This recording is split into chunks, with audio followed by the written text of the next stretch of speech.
तो इस विशेष विश्लेषण में आज हम बात करने वाले हैं ऑपरेशन एक्स के बारे में। 1971 के युद्ध के दौरान भारतीय नौसेना का एक ऐसा गुप्त मिशन जिसके बारे में बहुत कम लोग जानते हैं, लेकिन जिसने बिना किसी शोर शराबे के युद्ध का रुख पूरी तरह से बदल दिया। हम देखेंगे कि कैसे मुक्ति वाहिनी के गोताखोरों और लिम्पेट माइंस का इस्तेमाल करके पूर्वी पाकिस्तान के पूरे समुद्री व्यापार को एकदम पंगु बना दिया गया। चलिए बिना किसी देरी के इस दिलचस्प कहानी में गोता लगाते हैं। अब जरा सोचिए, क्या ऑल इंडिया रेडियो पर बजने वाला एक बेहद सामान्य सा गाना 1971 का सबसे घातक सिग्नल बन सकता है? सुनने में तो यही लगेगा कि कोई आराम से बैठकर बस बंगाली संगीत का मजा ले रहा है ना? लेकिन असल में ये कोई आम रेडियो ब्रॉडकास्ट नहीं था। ये तो एक बहुत ही बड़े और पूरी तरह से प्लान किए गए सैन्य हमले का ट्रिगर था। और यहीं पर हमें देखने को मिलता है जुगाड़ का असली और चरम स्तर। पूर्वी पाकिस्तान के अंदर तक छिपे हमारे कमांडोज को मैसेज भेजने के लिए इन्हीं गानों का इस्तेमाल किया गया। इन लोगों के पास बस एक छोटा सा ट्रांजिस्टर रेडियो होता था। जब रेडियो पर आरती मुखर्जी का गाना बजता तो समझ लीजिए वो एक रेडी सिग्नल था, मतलब 24 घंटे के अंदर हमला करना है। और जैसे ही पंकज मल्लिक का गाना बजता वो था गो सिग्नल, यानी आज रात ही मिशन को अंजाम देना है। दुश्मन के लिए इस तरह के एन्क्रिप्टेड कमांड को ट्रैक करना लिटरली असंभव था। अब थोड़ा पीछे चलते हैं, आखिर इस गुप्त मिशन की नौबत क्यों आई? दरअसल इस पूरी योजना के बीच 1965 के युद्ध की उस गहरी हताशा में छिपे थे जब द्वारका के पास आईएनएस तलवार पर हमला हुआ था और भारतीय नौसेना के पास जवाबी कार्रवाई करने के आदेश ही नहीं थे।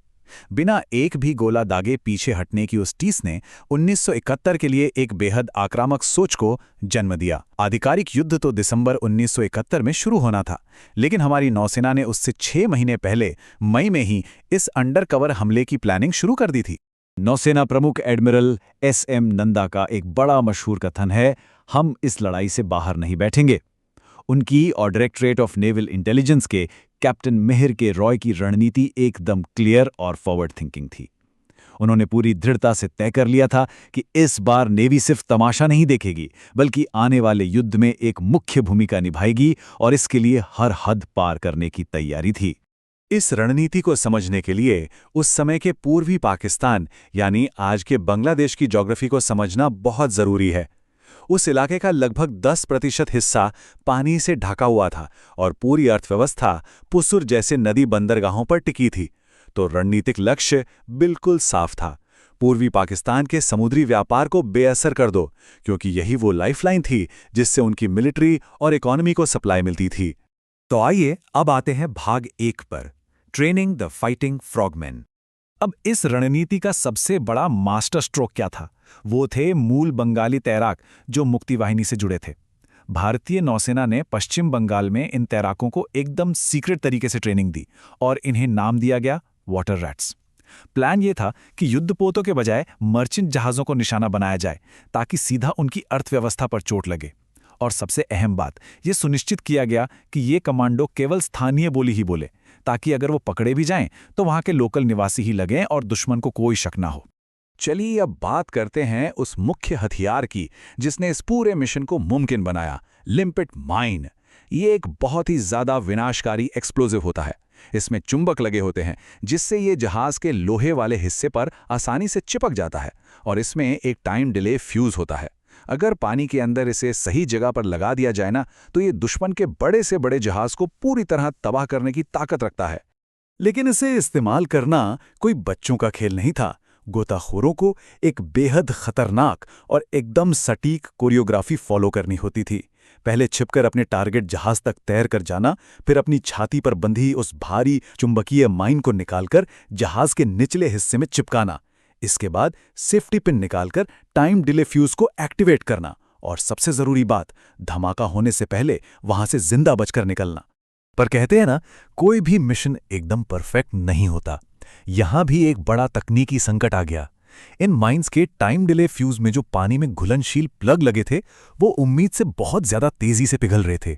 इसका सीधा सा मतलब ये था कि गोताखोर के वहां से सुरक्षित निकलने से पहले ही विस्फोट हो जाने का पूरा खतरा था। ये एक ऐसा रिस्क था जो सीधे तौर पर इन कमांडोज की जान के लिए खतरा बन गया था। और इस समस्या का जो समाधान निकाला गया वो इतना आउट ऑफ द बॉक्स था कि आप शायद यकीन न करें। फ्यूज को समय से पहले पानी में घुलने से बचाने के लिए भारतीय नौसेना ने हिंदुस्तान लेटेक्स से भारी मात्रा में कंडोम खरीदे। जी हां, आपने बिल्कुल सही सुना। इन कंडोम्स का इस्तेमाल माइन के फ्यूज को वाटरप्रूफ बनाने के लिए किया गया। एक आम सी चीज ने इतनी बड़ी मिलिट्री इंजीनियरिंग प्रॉब्लम को सॉल्व कर दिया और न जाने कितने गोताखोरों की जान बचा ली। इस जबरदस्त तैयारी के बाद शुरुआत हुई भाग 2 की, operation jackpot the midnight strike. 15 अगस्त की आधी रात का वो मंजर, सोचिए, रोंगटे खड़े हो जाते हैं। रेडियो पर वो सीक्रेट सिग्नल मिला और एक ही झटके में ठीक 70 हाईली ट्रेन्ड कमांडोज ने पूर्वी पाकिस्तान के 4 सबसे बड़े बंदरगाहों पर एक साथ धावा बोल दिया। ये इतना बेहतरीन तरीके से कोऑर्डिनेटेड प्रहार था कि दुश्मन ने अपने बुरे सपनों में भी इसकी कल्पना नहीं की होगी। और इसका नतीजा, वो तो सच में चौंका देने वाला था। बस एक ही रात के अंदर 1 लाख टन शिपिंग को नष्ट कर दिया गया। आपको अंदाजा लगाने के लिए बता दूं, ये अमेरिका के किसी विशाल एयरक्राफ्ट कैरियर के वजन के बराबर है। इस एक सिंगल स्ट्राइक ने दुश्मन की पूरी सप्लाई लाइन की रीढ़ तोड़कर रख दी। इसका जो रणनीतिक और आर्थिक इम्पैक्ट हुआ, वो बहुत ही गहरा था। जूट और चाय जैसे अहम निर्यातों पर तुरंत ब्रेक लग गया, जिससे विदेशी मुद्रा आनी बंद हो गई। वहां समुद्री बीमा की दरें इतनी आसमान छूने लगीं कि डर के मारे विदेशी जहाज़ों ने बंदरगाहों पर आना ही बंद कर दिया। वो सारे पोर्ट्स भूतहा शहरों में बदल गए और युद्ध के आधिकारिक तौर पर शुरू होने से पहले ही पूर्वी पाकिस्तान में पाकिस्तानी नौसेना बिल्कुल लाचार हो गई। और अब सबसे हैरान करने वाली बात सुनिए। इतने बड़े पैमाने पर हुई इस समुद्री तबाही की पूरी प्लानिंग और एग्जीक्यूशन के पीछे भारतीय नौसेना की सिर्फ 15 से 20 लोगों की एक कोर टीम थी। सिर्फ मुट्ठी भर अफसरों और ट्रेनर्स ने मिलकर पूरे युद्ध का रुख ही पलट दिया। मिलिट्री की भाषा में कहें तो ये कम से कम इन्वेस्टमेंट में मिला एक एक्स्ट्राऑर्डिनरी रिटर्न था। इस पूरे ऑपरेशन से हमें एक बहुत बड़ी सीख मिलती है, और वो ये है कि किसी भी युद्ध में सबसे बड़ी ताकत आधुनिक हथियार, बड़े जहाज या पनडुब्बियां नहीं होती। असली ताकत हमेशा मानव संसाधन यानी ह्यूमन रिसोर्स होता है। 1971 में हमारे पास कोई बहुत एडवांस्ड स्पेशल फोर्सेस नहीं थीं, लेकिन उन लोगों का हुनर, जुगाड़ और साहस हर तरह की लॉजिस्टिक कमी पर भारी पड़ा। जाते जाते एक बहुत ही गहरा सवाल जहन में आता है। अगर सिर्फ मुट्ठी भर लोग, एक कमाल का जुगाड़ और एक साधारण सा रेडियो ब्रॉडकास्ट चुपचाप पूरे युद्ध का नतीजा बदल सकते हैं, तो सोचिए, मिलिट्री हिस्ट्री की उन खुफिया फाइलों में ऐसे कितने और ऑपरेशंस छुपे होंगे जिन्होंने दुनिया का इतिहास बदल दिया। इस रहस्यमयी दुनिया के बारे में सोचने पर सच में जिज्ञासा और बढ़ जाती है। खैर, आज के इस विश्लेषण में हमारे साथ जुड़ने के लिए आपका बहुत बहुत धन्यवाद।